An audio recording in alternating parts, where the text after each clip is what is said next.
लोगों को कहा कि असीं ये भी तुहानूं दस्सांगे कि पहलां ये मलेर फिर कोटला मलेर ते शहर मलेरकोटला बनन दी कहानी किवें होई।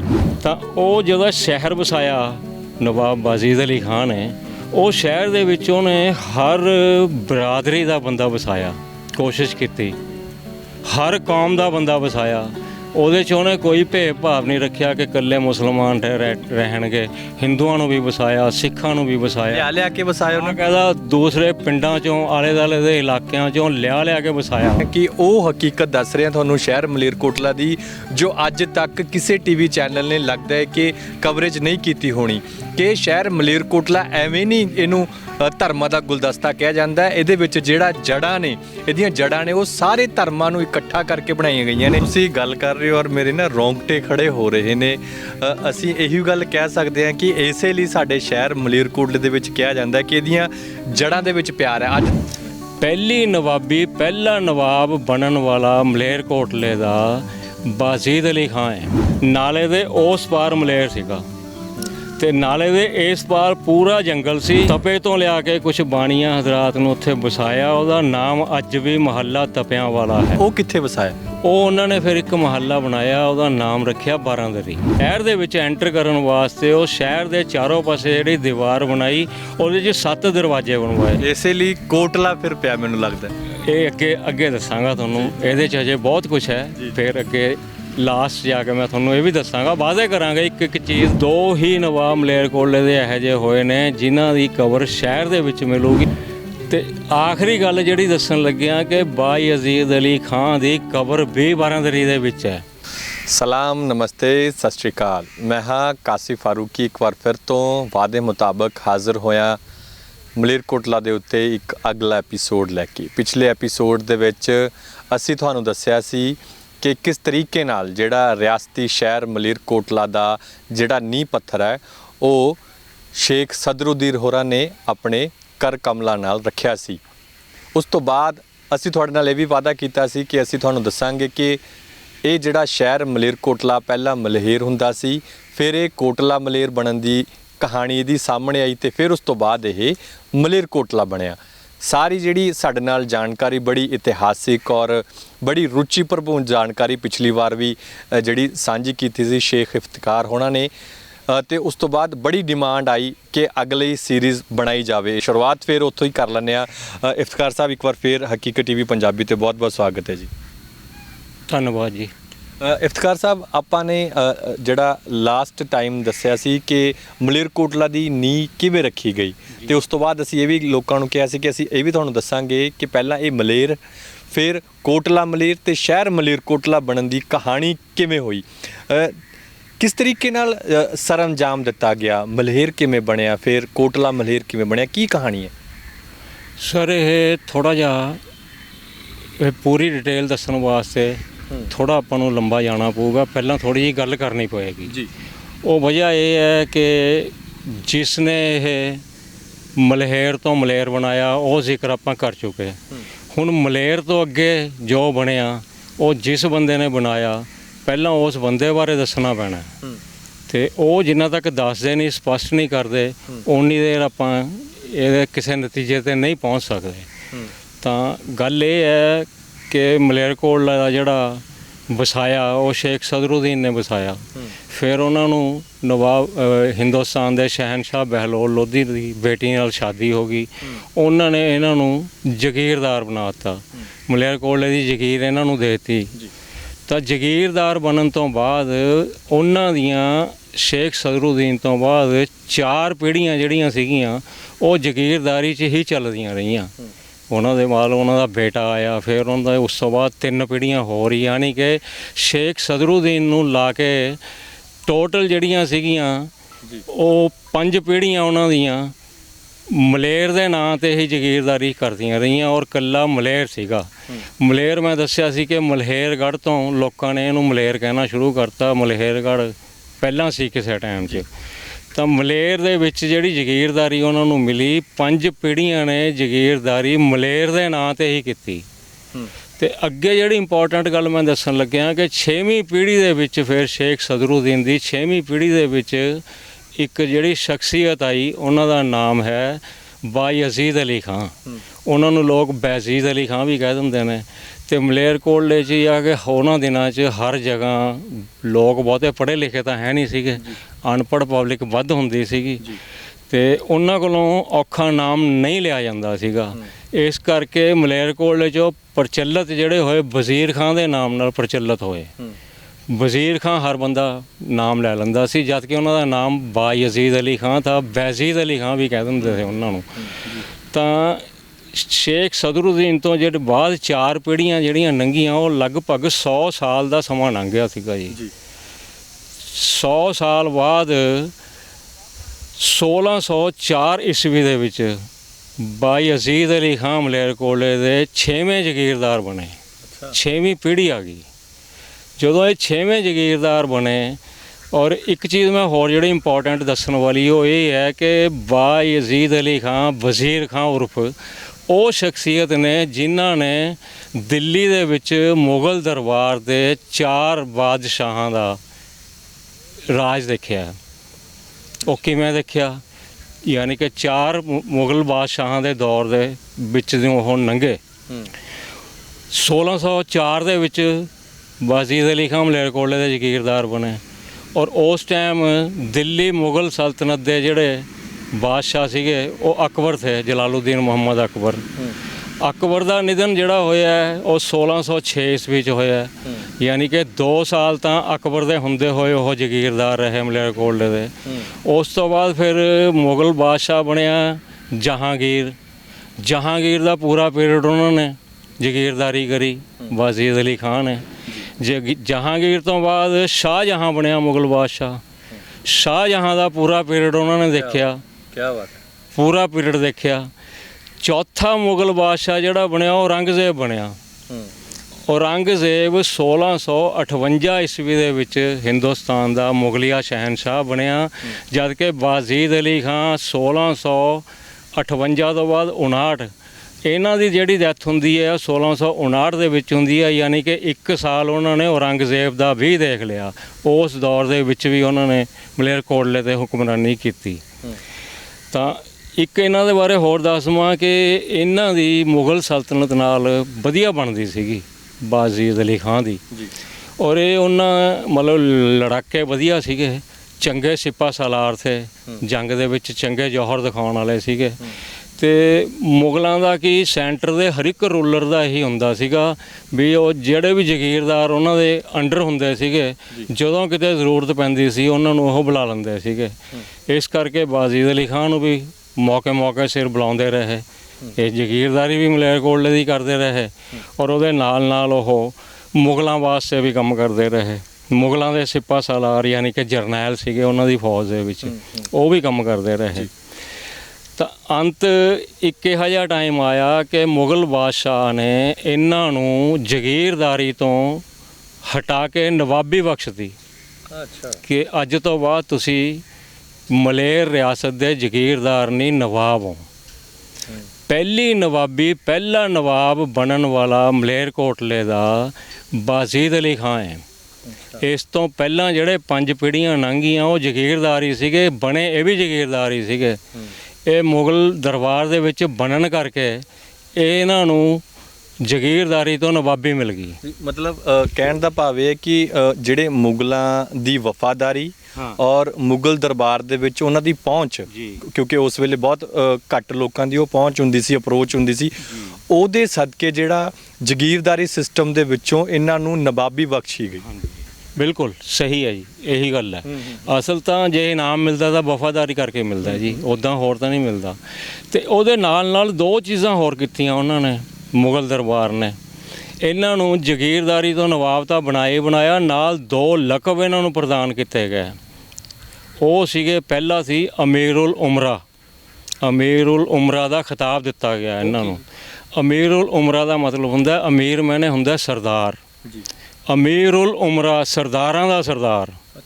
ਇਹਨਾਂ ਨੂੰ ਉਹ ਲਕਬ ਦਿੱਲੀ ਦਰਬਾਰ 'ਚੋਂ ਮਿਲਿਆ ਬਾਈ ਯਜ਼ੀਦ ਹੋਰਾਂ ਨੂੰ। ਅਤੇ ਦੂਸਰਾ ਲਕਬ ਇਹਨਾਂ ਨੂੰ ਮਿਲਿਆ ਸੈਫੁਲ ਮੁਲਕ। ਸੈਫੁਲ ਮੁਲਕ ਦਾ ਮਤਲਬ ਸੈਫ ਮੈਨੇ ਹੁੰਦੀ ਹੈ ਤਲਵਾਰ, ਉਲ ਮੁਲਕ ਦੇਸ਼ ਦੀ ਤਲਵਾਰ, ਮੁਲਕ ਦੀ ਤਲਵਾਰ, ਸੈਫੁਲ ਮੁਲਕ। ਤਾਂ ਉਹ 2 ਪਦਵੀਆਂ ਵੀ ਮਿਲੀਆਂ, ਨਵਾਬੀ ਵੀ ਮਿਲੀ। ਤਾਂ ਇਹਨਾਂ ਦੀ ਦਿੱਲੀ ਦਰਬਾਰ ਦੇ ਵਿੱਚ ਕਾਫੀ ਪੈਂਠ ਬੈਠ ਗਈ।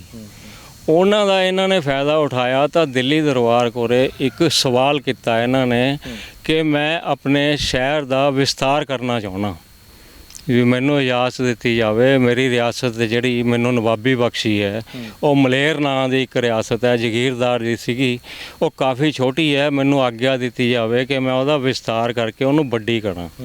ਦਿੱਲੀ ਦਰਬਾਰ 'ਚੋਂ ਇਹਨਾਂ ਨੂੰ ਉਹ ਵੀ ਪ੍ਰਵਾਨਗੀ ਮਿਲ ਗਈ। ਮਤਲਬ ਉਹਨਾਂ ਦੀ ਪਹੁੰਚ ਦੀ ਦੱਸਦਾ ਤੁਹਾਨੂੰ। ਉਹ ਪ੍ਰਵਾਨਗੀ ਮਿਲਣ ਤੋਂ ਬਾਅਦ ਉਹਨਾਂ ਨੇ ਫਿਰ ਆ ਕੇ ਮਲੇਰਕੋਟਲੇ, ਜਿਹੜਾ ਮਲੇਰ ਸੀਗਾ, ਮਲੇਰ ਦੇ ਨਾਲ ਇੱਕ ਨਾਲਾ ਵਹਿੰਦਾ ਸੀਗਾ, ਬਰਸਾਤੀ ਨਾਲਾ, ਜਿਹੜਾ ਕਿ ਹਮੇਸ਼ਾ ਹੀ ਸੀਗਾ। ਨਾਲੇ ਦੇ ਉਸ ਪਾਰ ਮਲੇਰ ਸੀਗਾ ਤੇ ਨਾਲੇ ਦੇ ਇਸ ਪਾਰ ਪੂਰਾ ਜੰਗਲ ਸੀ, ਪਰ ਉਹ ਜਗੀਰ ਜਿਹੜੀ ਸੀ ਇਹਨਾਂ ਦੀ ਉਹ ਸੀਗੀ। ਇਹਨਾਂ ਨੇ ਉਹ ਨਾਲੇ ਦੇ ਇਸ ਪਾਰ ਜਿਹੜਾ ਜੰਗਲ ਸੀਗਾ, ਉੱਥੇ ਇੱਕ ਸ਼ਹਿਰ ਵਸਾਉਣ ਦੀ ਇਹਨਾਂ ਨੇ ਸੋਚੀ ਔਰ ਵਸਾਉਣਾ ਸ਼ੁਰੂ ਕਰਤਾ। ਔਰ ਸ਼ਹਿਰ ਵੀ ਇਹੋ ਜਿਹਾ ਬਣਾਇਆ, ਫਸੀਲਬੰਦ ਸ਼ਹਿਰ। ਫਸੀਲਬੰਦ ਕਿਹਨੂੰ ਕਿਹਾ ਜਾਂਦਾ? ਵੀ ਸ਼ਹਿਰ ਦੀ ਬਸੋਂ ਹੈ ਜਿਹੜੀ, ਉਹਦੇ ਆਲੇ ਦੁਆਲੇ ਚਾਰੋਂ ਪਾਸੇ ਦੀਵਾਰ ਬਣਾਈ ਜਾਂਦੀ। ਇਸੇ ਲਈ ਕੋਟਲਾ ਫਿਰ ਪਿਆ ਮੈਨੂੰ ਲੱਗਦਾ। ਇਹ ਅੱਗੇ ਦੱਸਾਂਗਾ ਤੁਹਾਨੂੰ, ਇਹਦੇ 'ਚ ਅਜੇ ਬਹੁਤ ਕੁਝ ਹੈ। ਫਿਰ ਅੱਗੇ ਲਾਸਟ ਜਾ ਕੇ ਮੈਂ ਤੁਹਾਨੂੰ ਇਹ ਵੀ ਦੱਸਾਂਗਾ, ਵਾਅਦੇ ਕਰਾਂਗੇ ਇੱਕ ਚੀਜ਼ ਵੀ ਕਿਵੇਂ ਬਣਿਆ ਉਹ। ਤਾਂ ਉਹਨਾਂ ਨੇ ਸ਼ਹਿਰ ਵਸਾਇਆ, ਸ਼ਹਿਰ ਦੇ ਫਸੀਲ ਬਣਾਈ ਚਾਰੋਂ ਪਾਸੇ, ਤਾਂ ਕਿ ਕੋਈ ਬਾਹਰੋਂ ਦੁਸ਼ਮਣ ਆ ਕੇ ਹਮਲਾ ਨਾ ਕਰੇ। ਬਚਾਅ ਵਾਸਤੇ ਬੜੀ ਮੋਟੀ ਕੰਧ ਬਣਾਈ, ਸ਼ਹਿਰ ਦੇ ਚਾਰੋਂ ਪਾਸੇ ਬਣਾਈ। ਔਰ ਉਹਨਾਂ ਦੇ ਚਾਰੋਂ ਖੁੰਝਿਆਂ 'ਤੇ 4 ਬੁਰਜੀਆਂ ਬਣਵਾਈਆਂ, ਜਿਨ੍ਹਾਂ ਦੇ ਉੱਪਰ ਖੜ੍ਹ ਕੇ ਮਿਲਟਰੀ ਵਾਲੇ ਉਸ ਟਾਈਮ ਦੇ ਪਹਿਰੇਦਾਰ ਜਿਹੜੇ ਨੇ ਉਹ ਪਹਿਰਾ ਦੇ, ਫੌਜੀ ਉਸ ਟਾਈਮ ਦੇ ਪਹਿਰਾ ਦੇ ਸਕਣ। ਬੁਰਜੀਆਂ ਤੋਂ ਬਾਅਦ ਫਿਰ ਉਸ ਗੇਟ ਦੇ ਵਿੱਚ, ਉਹ ਸ਼ਹਿਰ ਦੇ ਵਿੱਚ ਐਂਟਰ ਕਰਨ ਵਾਸਤੇ ਉਹ ਸ਼ਹਿਰ ਦੇ ਚਾਰੋਂ ਪਾਸੇ ਜਿਹੜੀ ਦੀਵਾਰ ਬਣਾਈ, ਉਹਦੇ 'ਚ 7 ਦਰਵਾਜ਼ੇ ਬਣਵਾਏ। ਅੱਛਾ। ਉਹ 7 ਦਰਵਾਜ਼ਿਆਂ ਦੇ ਵਿੱਚੋਂ ਉਸ ਟਾਈਮ ਦਾ ਬਣਿਆ ਹੋਇਆ ਇੱਕ ਦਰਵਾਜ਼ਾ ਅੱਜ ਵੀ ਖੜ੍ਹਾ ਹੈ, ਜਿਨ੍ਹਾਂ 'ਚੋਂ 6 ਦਰਵਾਜ਼ੇ ਢਹਿ ਗਏ ਸੀਗੇ ਔਰ ਉਹਨਾਂ 'ਚੋਂ 4 ਦਰਵਾਜ਼ੇ ਹੁਣ ਨਵੇਂ ਬਣਾਤੇ ਜੀ, ਉਸੇ ਜਗ੍ਹਾ 'ਤੇ, ਉਸੇ ਥਾਂ 'ਤੇ। ਤੇ ਉਹ 7 ਦਰਵਾਜ਼ੇ ਤਾਂ ਪੂਰੇ ਹੋਏ ਨਹੀਂ, 6 ਢਹਿ ਗਏ ਸੀ। ਕਿਹੜੇ ਦਰਵਾਜ਼ੇ ਸੀ ਜੀ ਉਹ, ਇਹ ਵੀ ਆਪਾਂ ਦੱਸੀਏ? ਇਹ ਦੱਸ ਸਕਦਾ ਜੀ ਮੈਂ। ਤੇ ਸ਼ੁਰੂ ਜੇ ਕਰੀਏ ਆਪਾਂ ਤਾਂ ਸਭ ਤੋਂ ਪਹਿਲਾਂ ਕਿਹੜਾ ਦਰਵਾਜ਼ਾ ਬਣਿਆ? ਇਹ ਥੋੜਾ ਜਿਹਾ ਇਹਦਾ ਜਵਾਬ ਥੋੜਾ ਜਿਹਾ ਅੱਗੇ ਜਾ ਕੇ ਦੇ ਦਵਾਂ ਮੈਂ, ਕਿਉਂਕਿ ਉਹ ਲਿੰਕ ਬਣ ਜਾਏਗਾ ਉਹਦੇ ਨਾਲ। ਇਹ ਮੈਂ ਦੇ ਦੂੰਗਾ ਜਵਾਬ, 7 ਦਰਵਾਜ਼ਿਆਂ ਦਾ ਦੱਸ ਦੂੰਗਾ, ਉਹਨਾਂ ਦੇ ਨਾਮ ਵੀ ਦੱਸ ਦੂੰਗਾ ਦਰਵਾਜ਼ਿਆਂ ਦੇ। ਤੇ ਇਹ 7 ਦਰਵਾਜ਼ੇ ਬਣਾਏ। ਉਹ ਦਰਵਾਜ਼ਿਆਂ ਦਾ ਕੀ ਹੁੰਦਾ ਸੀ ਕਿ ਰਾਤ ਨੂੰ 10 ਵਜੇ ਤੱਕ ਉਹ ਦਰਵਾਜ਼ੇ ਖੁੱਲ੍ਹੇ ਰਹਿੰਦੇ ਸੀਗੇ। ਅੱਛਾ। ਸ਼ਹਿਰ ਦੇ ਅੰਦਰ, ਔਰ ਦਰਵਾਜ਼ਿਆਂ 'ਤੇ ਪਹਿਰੇਦਾਰ ਹੁੰਦੇ ਸੀਗੇ, ਦਿਨ ਰਾਤ ਡਿਊਟੀ ਦਿੰਦੇ ਸੀ। ਦਿਨੇ ਦਰਵਾਜ਼ੇ ਖੁੱਲ੍ਹੇ ਸੀ, ਬਗੈਰ ਰੋਕ ਟੋਕ ਤੇ ਕੋਈ ਵੀ ਆ ਜਾ ਸਕਦਾ ਸੀ। ਰਾਤ ਨੂੰ 10 ਵਜੇ ਤੋਂ ਬਾਅਦ ਜਿਹੜਾ ਕੋਈ ਐਂਟਰ ਕਰਦਾ ਸੀ ਤਾਂ ਉਹ ਪਹਿਲਾਂ ਦਰਵਾਜ਼ਾ ਇਹਨੂੰ ਖੜਕਾਉਂਦਾ ਸੀ। ਉਹ ਦਰਵਾਜ਼ੇ 'ਤੇ ਜਿਹੜਾ ਪਹਿਰੇਦਾਰ ਹੁੰਦਾ ਸੀਗਾ ਉਹ ਉਹਨੂੰ ਪੁੱਛਦਾ ਸੀ ਤੂੰ ਕੌਣ ਹੈ। ਜੇ ਤਾਂ ਬਾਹਰ ਕਿਤੇ ਗਿਆ ਹੋਇਆ ਸ਼ਹਿਰ ਦਾ ਹੀ ਬੰਦਾ ਹੁੰਦਾ ਸੀ ਤਾਂ ਉਹਨੂੰ ਦੱਸਦਾ ਸੀ ਕਿ ਮੈਂ ਫਲਾਣੇ ਦਾ ਪੁੱਤ ਹਾਂ, ਫਲਾਣੇ ਦਾ ਪੁੱਤ ਹਾਂ। ਉਹ ਉਹਨੂੰ ਪਹਿਰੇਦਾਰ ਜਾਣਦਾ, ਪਛਾਣ ਜਾਂਦਾ ਸੀਗਾ ਤਾਂ ਉਹਨੂੰ ਅੰਦਰ ਵਾੜ ਕੇ ਉਹਦੇ ਮਹੱਲੇ ਭੇਜ ਦਿੰਦਾ ਵੀ ਜਾ ਬਈ। ਅਗਰ ਉਹਦੀ ਪਹਿਚਾਣ 'ਚ ਨਹੀਂ ਆਉਂਦਾ ਸੀਗਾ ਤਾਂ ਉਹਨੂੰ ਕਹਿੰਦਾ ਸੀ, ਦਰਵਾਜ਼ਾ ਖੋਲ੍ਹ ਕੇ ਉਹਨੂੰ ਅੰਦਰ ਲੈ ਲੈਂਦਾ ਸੀ। ਅੰਦਰ ਲੈਣ ਤੋਂ ਬਾਅਦ ਅੰਦਰ ਬੈਰਕਾਂ ਬਣੀਆਂ ਹੋਈਆਂ ਹੁੰਦੀਆਂ ਦਰਵਾਜ਼ੇ ਦੇ ਅੰਦਰ, ਜਿਨ੍ਹਾਂ 'ਚ ਪਹਿਰੇਦਾਰ ਵੀ ਰਹਿ ਸਕਦਾ ਸੀ ਔਰ ਉਹ ਬੰਦਿਆਂ ਦੇ ਰਹਿ, ਔਰ ਰਾਤ ਉਹਦੀ ਉੱਥੇ ਕਟਵਾਉਂਦਾ ਸੀ ਉਸ ਕਮਰੇ 'ਚ। ਮਤਲਬ ਅਗਰ ਕੋਈ ਰਾਤ ਨੂੰ ਸ਼ਹਿਰ ਦੇ ਵਿੱਚ ਐਂਟਰ ਹੁੰਦਾ ਸੀ ਤਾਂ ਉਸ ਨੂੰ ਪਹਿਲਾਂ ਆਪਣੀ ਆਇਡੈਂਟੀ ਸ਼ੋ ਸਿੱਧ ਕਰਨੀ ਪੈਂਦੀ ਸੀ ਕਿ ਵਾਕਈ ਮੈਂ ਇਸ ਸ਼ਹਿਰ ਦਾ। ਅਗਰ ਉਹ ਸ਼ਹਿਰ ਦੇ ਨੂੰ ਉਹ ਪਹਿਰੇਦਾਰ ਜਾਣਦਾ ਤਾਂ ਉਹਨੂੰ ਘਰ ਜਾਣ ਦੀ ਆਗਿਆ ਹੁੰਦੀ ਸੀ। ਅਗਰ ਉਹਨੂੰ ਨਹੀਂ ਪਹਿਚਾਣਦਾ, ਨਹੀਂ ਜਾਣਦਾ ਉਹ, ਤਾਂ ਉਹਨੂੰ ਉਹ ਰਾਤ ਆਪਣੇ ਕੋਲੇ ਕਟਾਉਂਦਾ ਸੀਗਾ। ਉੱਥੋਂ ਫਿਰ ਸਵੇਰੇ ਉਹਨੂੰ ਭੇਜਦਾ ਸੀ ਵੀ ਜਾ ਬਈ ਹੁਣ ਤੂੰ। ਇੱਕ ਹੁਣ ਤੀਸਰਾ ਆ ਗਿਆ, ਕੋਈ ਉਹ ਸ਼ਹਿਰ ਦਾ ਹੀ ਨਹੀਂ ਹੈ, ਹੋਰ ਓਪਰਾ ਬੰਦਾ ਜੀ, ਉਹ ਰਾਤ ਨੂੰ ਅਚਾਨਕ ਆ ਗਿਆ, ਕੁੰਡਾ ਖੜਕਾਇਆ ਪਹਿਰੇਦਾਰ ਨੇ, ਉਹ ਕਹਿੰਦੀ ਮੈਂ ਤਾਂ ਫਲਾਣੀ ਜਗ੍ਹਾ ਦਾ ਬੰਦਾ। ਉਹ ਕਹਿੰਦਾ ਵੀ ਤੈਨੂੰ ਦਰਵਾਜ਼ੇ ਦੇ ਬਾਹਰ ਹੀ ਰਾਤ ਕੱਟਣੀ ਪਏਗੀ, ਇੱਥੇ ਸੋ ਜਾ, ਜਦ ਸਵੇਰ ਹੋਊਗੀ ਤਾਂ ਤੇਰੇ ਨਾਲ ਗੱਲ ਕਰਕੇ ਤੈਨੂੰ ਸ਼ਹਿਰ 'ਚ ਜਾਣ ਦਊਂਗਾ। ਮਤਲਬ ਇਹ ਸੇਫਟੀ ਵਾਸਤੇ ਸੀਗਾ ਸਾਰਾ ਕੁਛ ਉਸ ਟਾਈਮ। ਤਾਂ ਉਹ ਜਦੋਂ ਸ਼ਹਿਰ ਵਸਾਇਆ ਨਵਾਬ ਵਾਜਿਦ ਅਲੀ ਖਾਨ ਨੇ, ਉਹ ਸ਼ਹਿਰ ਦੇ ਵਿੱਚ ਉਹਨੇ ਹਰ ਬਰਾਦਰੀ ਦਾ ਬੰਦਾ ਵਸਾਇਆ, ਕੋਸ਼ਿਸ਼ ਕੀਤੀ, ਹਰ ਕੌਮ ਦਾ ਬੰਦਾ ਵਸਾਇਆ।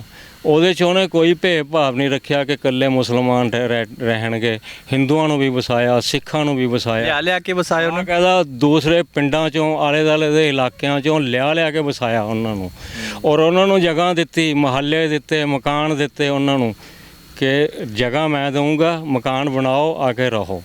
ਇਸ ਤਰ੍ਹਾਂ ਅਲੱਗ-ਅਲੱਗ ਬਰਾਦਰੀਆਂ ਲਿਆ ਕੇ ਵਸਾਈਆਂ। ਤੇ ਮੈਂ ਕੁਛ ਤਾਂ ਦੱਸ ਵੀ ਸਕਦਾ ਕਿ ਤਪੇ ਤੋਂ ਲਿਆ ਕੇ ਕੁਛ ਬਾਣੀਆਂ ਹਜ਼ਰਾਤ ਨੂੰ ਉੱਥੇ ਵਸਾਇਆ। ਉਹਦਾ ਨਾਮ ਅੱਜ ਵੀ ਮੁਹੱਲਾ ਤਪਿਆਂ ਵਾਲਾ ਹੈ, ਅੱਜ ਵੀ ਉਹੀ ਚੱਲਿਆ ਆ ਰਿਹਾ ਉਸ ਟਾਈਮ ਦਾ, ਜਿੱਥੇ ਤਪੇ ਤੋਂ ਲਿਆ ਕੇ ਉਹ ਲੋਕ ਵਸਾਏ ਗਏ ਸੀਗੇ। ਰਾਮਪੁਰਾ ਫੂਲ ਤੋਂ ਕੁਝ ਬੰਦੇ ਲਿਆ ਕੇ ਵਸਾਏ ਗਏ। ਉਸ ਮੁਹੱਲੇ ਦਾ ਨਾਮ ਅੱਜ ਵੀ ਮੁਹੱਲਾ ਪੂਰੀਆਂ ਹੈ। ਅੱਛਾ, ਅੱਜ ਵੀ ਮੁਹੱਲਾ ਪੂਰੀਆਂ ਵੱਜਦਾ ਉਸ ਦਾ। ਤੇ ਇਸ ਤਰ੍ਹਾਂ ਹੀ ਫਿਰ ਮਲੇਰ ਚੋਂ ਲਿਆ ਕੇ ਕੁਝ ਜੈਨ ਹਜ਼ਰਾਤ ਨੂੰ ਉਹਨਾਂ ਨੇ ਕੋਟਲੇ 'ਚ ਵਸਾਇਆ, ਇੱਧਰ ਵਸਾਇਆ, ਸ਼ਹਿਰ ਜਿਹੜਾ ਨਵਾਂ ਬਣਾਇਆ ਸੀ ਇਹਦੇ 'ਚ ਵਸਾਇਆ। ਔਰ ਉਹਨਾਂ ਦਾ ਅੱਜ ਵੀ ਨਾਮ ਮੁਹੱਲਾ ਮਲੇਰੀਆਂ ਹੈ, ਮਲੇਰ 'ਚੋਂ ਆਏ ਸੀਗੇ ਨਾ, ਅੱਜ ਵੀ ਨਾਮ ਉਹਨਾਂ। ਇਸ ਤਰ੍ਹਾਂ ਉਹਨਾਂ ਦੀ ਮਤਲਬ ਬਾਜ਼ੀਦ ਅਲੀ ਖਾਂ ਦੀ ਕੋਸ਼ਿਸ਼ ਇਹ ਸੀਗੀ ਕਿ ਮੈਂ ਹਰ ਧਰਮ ਦਾ ਬੰਦਾ ਵਸਾਵਾਂ ਔਰ ਹਰ ਕਿੱਤੇ ਦਾ ਬੰਦਾ ਵਸਾਵਾਂ, ਹਰ ਕੌਮ ਦਾ ਬੰਦਾ ਇਹਦੇ 'ਚ ਵਸਾਵਾਂ। ਉਹਨਾਂ ਨੇ ਪੂਰਾ ਸ਼ਹਿਰ ਵਸਾਇਆ। ਤੁਸੀਂ ਗੱਲ ਕਰ ਰਹੇ ਹੋ ਔਰ ਮੇਰੇ ਨਾ ਰੌਂਗਟੇ ਖੜੇ ਹੋ ਰਹੇ ਨੇ। ਅਸੀਂ ਇਹੀ ਗੱਲ ਕਹਿ ਸਕਦੇ ਹਾਂ ਕਿ ਇਸੇ ਲਈ ਸਾਡੇ ਸ਼ਹਿਰ ਮਲੇਰਕੋਟਲੇ ਦੇ ਵਿੱਚ ਕਿਹਾ ਜਾਂਦਾ ਕਿ ਇਹਦੀਆਂ ਜੜ੍ਹਾਂ ਦੇ ਵਿੱਚ ਪਿਆਰ ਹੈ। ਅੱਜ ਤੁਹਾਨੂੰ ਹਕੀਕਤ ਟੀਵੀ ਪੰਜਾਬੀ ਦੇ ਜ਼ਰੀਏ ਅਸੀਂ ਦੱਸ ਰਹੇ ਹਾਂ ਕਿ ਉਹ ਹਕੀਕਤ ਦੱਸ ਰਹੇ ਹਾਂ ਤੁਹਾਨੂੰ ਸ਼ਹਿਰ ਮਲੇਰਕੋਟਲਾ ਦੀ, ਜੋ ਅੱਜ ਤੱਕ ਕਿਸੇ ਟੀਵੀ ਚੈਨਲ ਨੇ ਲੱਗਦਾ ਹੈ ਕਿ ਕਵਰੇਜ ਨਹੀਂ ਕੀਤੀ ਹੋਣੀ। ਕਿ ਸ਼ਹਿਰ ਮਲੇਰਕੋਟਲਾ ਐਵੇਂ ਨਹੀਂ ਇਹਨੂੰ ਧਰਮਾਂ ਦਾ ਗੁਲਦਸਤਾ ਕਿਹਾ ਜਾਂਦਾ। ਇਹਦੇ ਵਿੱਚ ਜਿਹੜਾ ਜੜ੍ਹਾਂ ਨੇ, ਇਹਦੀਆਂ ਜੜ੍ਹਾਂ ਨੇ, ਉਹ ਸਾਰੇ ਧਰਮਾਂ ਨੂੰ ਇਕੱਠਾ ਕਰਕੇ ਬਣਾਈਆਂ ਗਈਆਂ ਨੇ। ਜੀ, ਮੈਂ ਆਪਣੇ ਬਾਰੇ ਦੱਸ ਦਿੰਦਾ। ਸਾਡੀ ਬਰਾਦਰੀ ਨੂੰ ਕਲਿਆਣ ਤੋਂ ਲਿਆ ਕੇ ਵਸਾਇਆ ਇੱਥੇ। ਕਲਿਆਣ ਰੈਕੋਟ ਰੋਡ ਤੇ ਇੱਥੋਂ 15-20 ਕਿਲੋਮੀਟਰ ਤੇ ਹੈ, ਕਸਬਾ ਹੈ। ਉਹ ਕਲਿਆਣ ਤੋਂ ਲਿਆ ਕੇ ਸਾਡੀ ਬਰਾਦਰੀ ਨੂੰ ਇੱਥੇ ਵਸਾਇਆ ਗਿਆ। ਤੇ ਇਦਾਂ ਮੈਂ ਦੱਸ ਰਿਹਾ ਕਿ ਮੈਨੂੰ ਤਾਂ ਇਹ ਵੀ ਤੁਸੀਂ ਦੱਸਿਆ ਸੀ ਕਿ ਤੁਹਾਡੇ ਬਜ਼ੁਰਗਾਂ ਨੇ ਬੜੇ ਨਖਰੇ ਦਿਖਾਏ ਸੀ ਉਸ ਵੇਲੇ ਕਿ ਜੀ ਅਸੀਂ ਤਾਂ ਮਲੇਰਕੋਟਲੇ ਆਉਣਾ ਹੀ ਨਹੀਂ। ਔਰ ਫਿਰ ਜਿਹੜਾ ਨਵਾਬ ਸਾਹਿਬ ਨੇ ਬੜੀ ਮਿਹਨਤ ਨਾਲ, ਬੜੇ ਮੁਸ਼ੱਕਤਾਂ ਨਾਲ ਜਿਹੜਾ ਤੁਹਾਨੂੰ ਇੱਥੇ ਲਿਆ ਕੇ ਵਸਾਇਆ, ਉਹ ਵੀ ਸਟੋਰੀ ਸਾਡੇ ਨਾਲ ਸਾਂਝੀ ਕਰੋ ਅੱਜ। ਉਹ ਇਦਾਂ ਹੈ ਜੀ ਕਿ ਸਾਡੇ ਜਿਹੜੇ ਬਜ਼ੁਰਗ ਉਸ ਟਾਈਮ, ਇਹ 450 ਸਾਲ ਦੀ ਗੱਲ ਹੈ, ਉਸ ਟਾਈਮ ਜਿਹੜੇ ਸਾਡੇ ਬਜ਼ੁਰਗ ਸੀਗੇ ਕਲਿਆਣ ਦੇ ਵਿੱਚ, ਉਹ ਤਾਜਰ ਪੇਸ਼ਾ ਲੋਕ ਸੀਗੇ, ਵਪਾਰੀ ਸੀਗੇ। ਉਹ ਤਜਾਰਤ ਕਰਨ ਉਹਨਾਂ ਦਿਨਾਂ 'ਚ ਊਠਾਂ 'ਤੇ ਔਰ ਗੱਡਿਆਂ 'ਤੇ ਤਜਾਰਤ ਹੁੰਦੀ ਸੀ। ਉਹ ਮਾਲ ਇੱਥੋਂ ਭਰ ਕੇ ਲੈ ਕੇ ਜਾਂਦੇ ਸੀ, ਬਾਹਰਲੀਆਂ ਮੰਡੀਆਂ 'ਚ ਵੇਚਦੇ ਸੀ, ਉੱਧਰਲਾ ਮਾਲ ਭਰ ਕੇ ਇੱਥੇ ਲੈ ਕੇ ਆਉਂਦੇ ਸੀਗੇ। ਮਤਲਬ ਵਪਾਰੀ ਆਦਮੀ ਸੀਗੇ ਸਾਡੀ ਬਰਾਦਰੀ ਦੇ ਸਾਰੇ ਬਜ਼ੁਰਗ, ਚੰਗੇ ਪੈਸੇ ਵਾਲੇ ਸੀ, ਖਾਂਦੇ ਪੀਂਦੇ ਸੀਗੇ। ਤਾਂ ਉਹਨਾਂ ਕੋਲੇ ਜਦੋਂ ਸੁਨੇਹਾ ਇਹ ਚਾਹੁੰਦੇ ਸੀ ਕਿ ਮੈਂ ਵਪਾਰੀ ਵਰਗ ਨੂੰ ਵੀ ਲਿਆ ਕੇ ਵਸਾਵਾਂ ਉਰੇ, ਤਾਂ ਦੂਸਰੇ ਸਾਡੇ ਮਜ਼ਹਬ ਦੇ ਮੁਤਾਬਕ ਕਿ ਸ਼ੀਆ ਕੌਮ ਨੂੰ ਵੀ ਲਿਆ ਕੇ ਇੱਥੇ ਵਸਾਵਾਂ, ਕਿਉਂਕਿ ਸਾਡੀ ਬਰਾਦਰੀ ਸ਼ੀਆ ਨਾਲ ਤਾਲੁਕ ਰੱਖਦੇ ਹਾਂ। ਤਾਂ ਨਵਾਬ ਸਾਹਿਬ ਦਾ ਜਦੋਂ ਸੁਨੇਹਾ ਗਿਆ ਤਾਂ ਸਾਡੇ ਬਜ਼ੁਰਗਾਂ ਦੇ ਦਿਮਾਗ 'ਚ ਇਹ ਆਈ ਗੱਲ ਕਿ ਅਸੀਂ ਆਪਣੇ ਬਸਦੇ ਵਸਾਉਂਦੇ ਘਰ, ਜੱਦੀ ਪੁੱਸੀ ਘਰ ਆਪਣੇ ਛੱਡ ਕੇ ਇੱਕ ਨਵੀਂ ਜਗ੍ਹਾ ਕਿਉਂ ਜਾਈਏ, ਜਿੱਥੇ ਇਹ ਕੋਈ ਪਤਾ ਨਹੀਂ ਸਾਨੂੰ ਜਾ ਕੇ ਕਿਹੋ ਜਿਹਾ ਮਾਹੌਲ ਮਿਲੂਗਾ, ਸਾਡਾ ਕਾਰੋਬਾਰ ਅੱਗੇ ਕਿਸ ਤਰ੍ਹਾਂ ਚੱਲੂਗਾ, ਕਿਸ ਤਰ੍ਹਾਂ ਨਹੀਂ, ਸਾਡੇ 'ਤੇ ਕਿਹੜੀਆਂ ਪਾਬੰਦੀਆਂ ਹੋਣਗੀਆਂ। ਇਹ ਕਦੋਂ ਦੀ ਗੱਲ ਕਰਦੇ ਹੋ, ਕਿਹੜੇ ਸਾਲ ਦੀ ਗੱਲ ਕਰਦੇ ਹੋ ਤੁਸੀਂ? ਇਹ ਤੁਸੀਂ ਇਹ ਦੇਖ ਲਓ ਕਿ ਬਾਯਜ਼ੀਦ ਅਲੀ ਖਾਂ ਦਾ ਜਿਹੜਾ ਪੀਰੀਅਡ ਹੈ, 1604 ਦੇ ਵਿੱਚ ਉਹਨਾਂ ਨੇ ਮਲੇਰ ਦੀ ਗੱਦੀ ਸੰਭਾਲੀ ਔਰ 1659 'ਚ ਉਹਨਾਂ ਦਾ ਇੰਤਕਾਲ ਹੋ ਗਿਆ।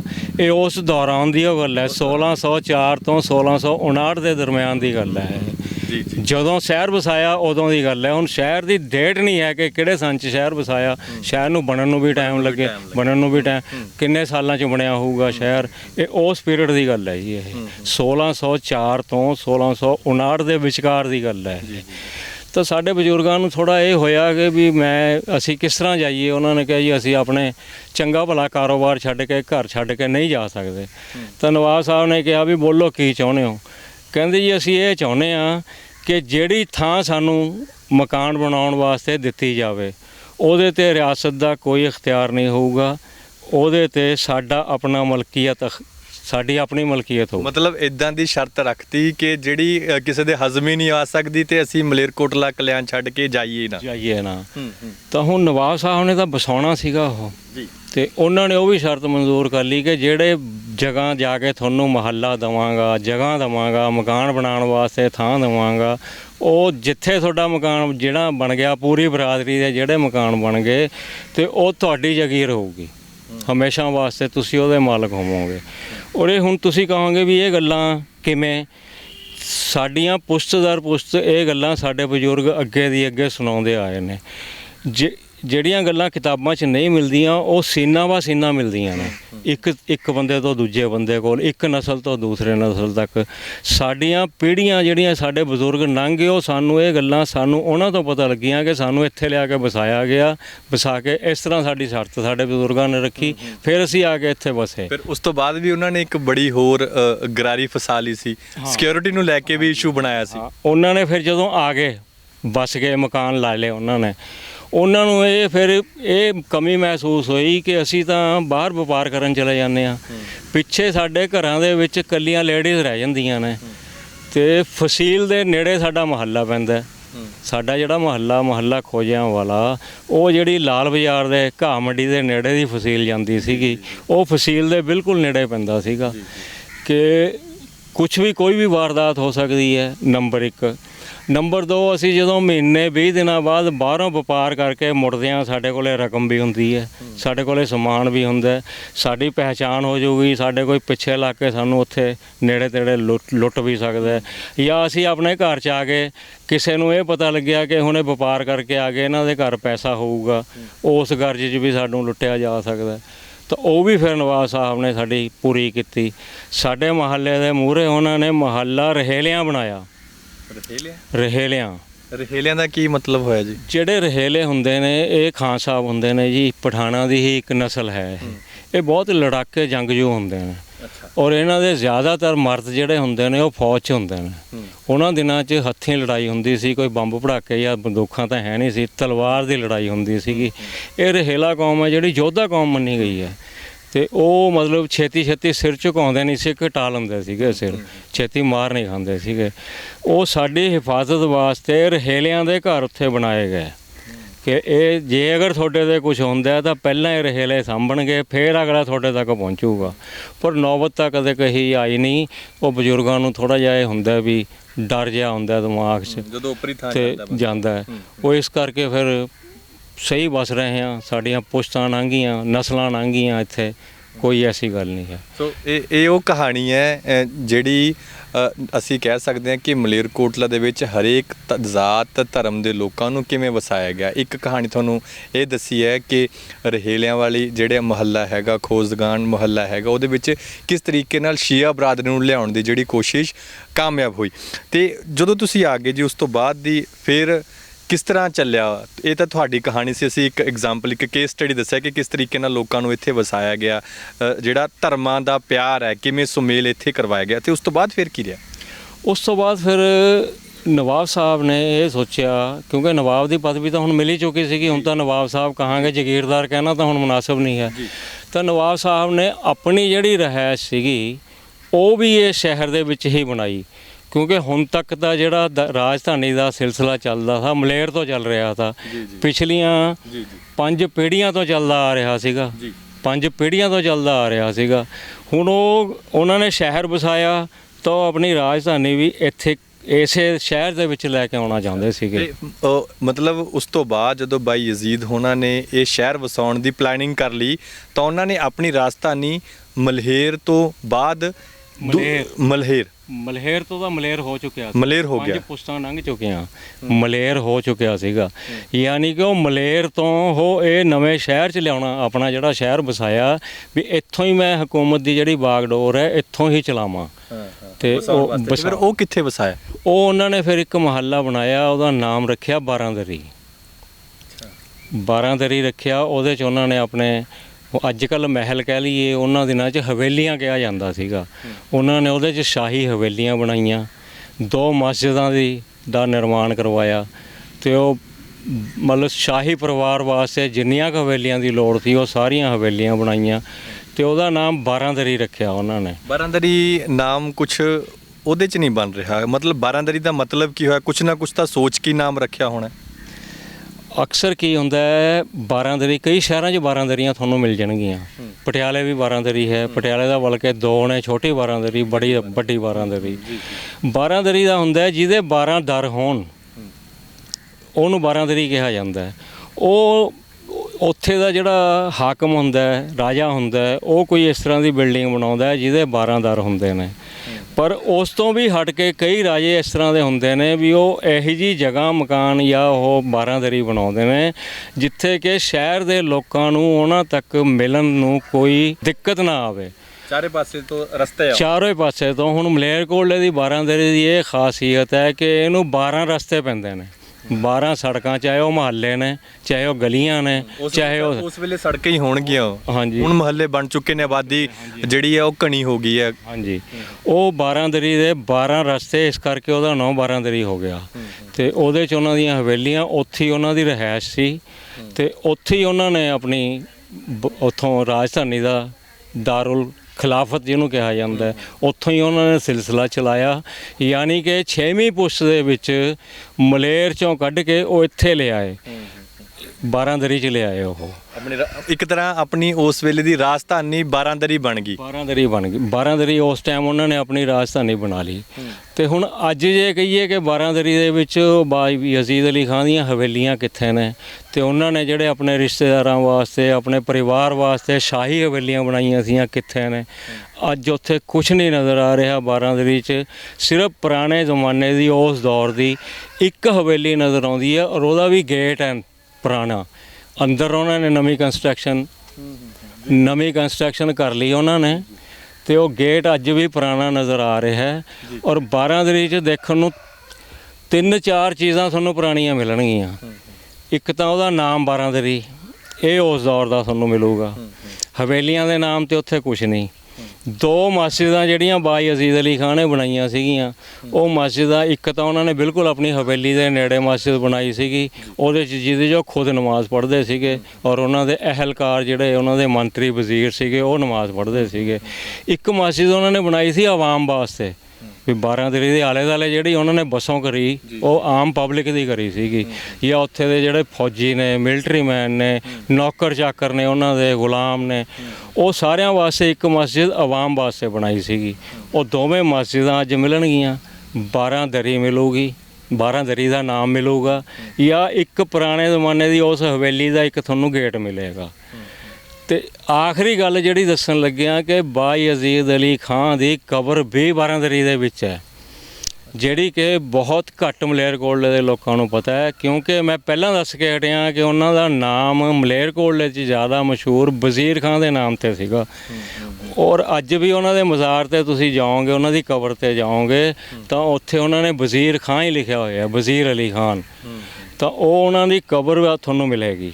ਉਹ ਦਫਨ ਵੀ ਉੱਥੇ ਬਾਰਾਂਦਰੀ 'ਚ ਹੀ ਕਿੱਥੇ ਗਏ ਸੀਗੇ, ਉਹ ਅੱਜ ਵੀ ਉਹਨਾਂ ਦੀ ਕਬਰ ਉੱਥੇ ਹੀ ਮੌਜੂਦ ਹੈ। ਤੇ ਇੱਕ ਇਹਦੇ 'ਚ ਹੋਰ ਗੱਲ ਦੱਸਦਾ ਚੱਲਾਂ ਕਿ ਜਦੋਂ ਤੱਕ ਤਾਂ ਜਗੀਰਦਾਰੀ ਰਹੀ, 5 ਪੁਸ਼ਤਾਂ ਸ਼ੇਖ ਸਦਰੁੱਦੀਨ ਤੋਂ ਲੈ ਕੇ 5ਵੇਂ ਤੱਕ, ਜਿਨ੍ਹਾਂ ਦਾ ਇੰਤਕਾਲ ਟਾਈਮ ਸਿਰ ਹੁੰਦਾ ਗਿਆ, ਉਹਨਾਂ 5 ਨੂੰ ਮਲੇਰ 'ਚ ਹੀ ਦਫਨਾਇਆ ਗਿਆ। ਸ਼ੇਖ ਸਦਰੁੱਦੀਨ ਦੇ ਹਾਤੇ 'ਚ ਹੀ ਦਫਨਾਏ ਗਏ ਨੇ ਉਹ, ਜਿੱਥੇ ਉਹਨਾਂ ਦਾ ਮਜ਼ਾਰ ਹੈ ਉੱਥੇ ਹੀ ਦਫਨਾਏ ਗਏ ਨੇ। ਇਹ 6ਵੇਂ ਨਵਾਬ ਬਣੇ ਔਰ ਇਹਨਾਂ ਨੇ ਸ਼ਹਿਰ ਵਸਾਇਆ, ਔਰ ਇਹਨਾਂ ਦੀ ਕਬਰ ਜਿਹੜੀ ਉਹ ਬਾਰਾਂਦਰੀ 'ਚ ਹੋ ਗਈ। ਯਾਨੀ ਕਿ ਪਹਿਲੇ ਉਹ ਨੇ ਜਿਨ੍ਹਾਂ ਦੀ ਕਬਰ ਮਲੇਰ 'ਚੋਂ ਨਿਕਲ ਕੇ, ਉਸ ਹਾਤੇ 'ਚੋਂ ਨਿਕਲ ਕੇ ਸ਼ਹਿਰ ਦੇ ਵਿੱਚ ਆਈ, ਇਹਦੇ 'ਚ ਆਈ, ਤਾਂ ਉਹ ਕਬਰ ਉਹਨਾਂ ਦੀ ਅੱਜ ਉੱਥੇ ਮਿਲੇਗੀ। ਇੱਕ ਥੋੜ੍ਹੀ ਜਿਹੀ ਗੱਲ ਅੱਗੇ ਹੋਰ ਵਧਾ ਕੇ ਦੱਸ ਦੇਵਾਂ ਕਿ 2 ਹੀ ਨਵਾਬ ਮਲੇਰਕੋਟਲੇ ਦੇ ਇਹੋ ਜਿਹੇ ਹੋਏ ਨੇ ਜਿਨ੍ਹਾਂ ਦੀ ਕਬਰ ਸ਼ਹਿਰ ਦੇ ਵਿੱਚ ਮਿਲੂਗੀ। ਬਾਕੀ ਦੇ 15 ਨਵਾਬਾਂ ਦੀਆਂ ਕਬਰਾਂ ਬਾਅਦ 'ਚ ਫਿਰ ਸ਼ਾਹੀ ਮਕਬਰੇ ਬਣਾਤੇ ਜੀ। ਉਹ ਬਾਕੀ 15 ਨਵਾਬ ਤੁਹਾਨੂੰ ਮਕਬਰਿਆਂ ਦੇ ਵਿੱਚ ਦਫਨ ਮਿਲਣਗੇ, 2 ਨਵਾਬ ਸ਼ਹਿਰ 'ਚ ਮਿਲਣਗੇ।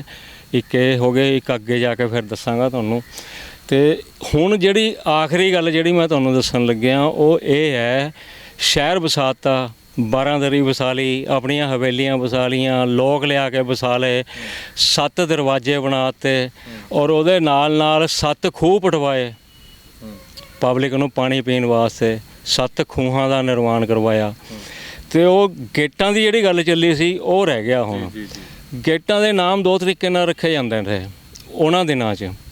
ਇੱਕ ਤਾਂ ਗੇਟ ਕਿੱਧਰਲੇ ਪਾਸੇ ਮੂੰਹ ਹੈ, ਕਿਹੜੇ ਪਾਸੇ ਮੂੰਹ ਹੈ, ਕਿਹੜੇ ਸ਼ਹਿਰ ਵੱਲ ਮੂੰਹ ਹੈ ਉਹਦਾ, ਉਹ ਸ਼ਹਿਰ ਦੇ ਨਾਮ ਤੇ ਗੇਟ ਦਾ ਨਾਮ ਰੱਖਿਆ ਜਾਂਦਾ ਸੀਗਾ, ਦਰਵਾਜ਼ੇ ਦਾ ਨਾਮ। ਜਾਂ ਫਿਰ ਉਧਰ ਉਸ ਸਾਈਡ ਦੇ ਵਿੱਚ ਕੋਈ ਇਸ ਤਰ੍ਹਾਂ ਦੀ ਸ਼ਖਸੀਅਤ ਹੈ, ਉਹ ਸ਼ਖਸੀਅਤ ਕਰਕੇ ਉਹ ਸ਼ਹਿਰ ਦਾ ਨਾਮ ਰੱਖਿਆ ਜਾਂਦਾ ਸੀਗਾ। ਸਾਡੇ 3 ਸ਼ਖਸੀਅਤਾਂ ਆਈਆਂ ਜੀਆਂ ਨੇ ਜਿਨ੍ਹਾਂ ਦੇ ਨਾਮ ਤੇ ਗੇਟਾਂ ਦੇ ਨਾਮ ਭਾਵੇਂ ਕਿ ਉਹ ਗੇਟਾਂ ਦੇ ਜਿਹੜੇ ਰੁੱਖ ਸੀਗੇ, ਮੂੰਹ ਸੀਗੇ, ਉਹਨਾਂ ਸ਼ਹਿਰਾਂ ਵੱਲ ਸੀਗੇ, ਮਗਰ ਉਹਦੇ ਪਿੱਛੇ ਇੱਕ ਲੌਜਿਕ ਇਹ ਵੀ ਸੀਗਾ। ਜਿਸ ਤਰ੍ਹਾਂ ਹੁਣ ਮੈਂ ਸ਼ੁਰੂ ਕਰਾਂਗਾ ਕਿ ਪੁਰਾਣਾ ਗੇਟ ਜਿਹੜਾ ਇੱਕੋ ਇੱਕ ਬਚਦਾ ਹੈ ਅੱਜ ਵੀ ਉਸ ਦੌਰ ਦਾ, ਹਾਲਾਂਕਿ ਉਹਦੀ ਰਿਪੇਅਰ ਹੋ ਗਈ, ਮਿਊਨਿਸਪੈਲਿਟੀ ਨੇ ਉਹਨੂੰ ਹੁਣ ਵਧੀਆ ਬਣਾਇਆ ਹੋਇਆ ਹੈ ਅੱਛੇ ਢੰਗ ਨਾਲ, ਉਹ ਹੈ ਸਰਹੰਦੀ ਗੇਟ। ਸਰਹੰਦੀ ਗੇਟ ਤੋਂ ਹੀ ਮੈਂ ਸ਼ੁਰੂ ਕਰਾਂਗਾ, 7 ਗੇਟ ਜਿਹੜੇ ਤੁਹਾਨੂੰ ਦੱਸਾਂਗਾ।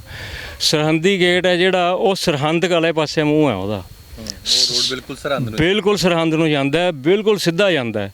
ਉਹ ਇਸ ਕਰਕੇ ਉਹਦਾ ਨਾਮ ਸਰਹੰਦੀ ਗੇਟ ਹੈ। ਪਰ ਨਹੀਂ, ਉਸ ਦਾ ਨਾਮ ਸਰਹੰਦੀ ਗੇਟ ਇਸ ਕਰਕੇ ਵੀ ਹੈ, ਸਰਹੰਦੀ ਗੇਟ ਤਾਂ ਰੱਖਿਆ ਗਿਆ ਕਿ ਉੱਥੇ ਮੁਜੱਦਦ ਅਲਫਸਾਨੀ ਦਾ ਮਜ਼ਾਰ ਵੀ ਹੈ ਸਰਹੰਦ ਦੇ ਵਿੱਚ, ਬਾਕਾਇਦਾ ਉਰਸ ਹੁੰਦਾ, ਉਸ ਕਰਕੇ ਵੀ ਉਹਦੀ ਮਾਨਤਾ ਹੈ।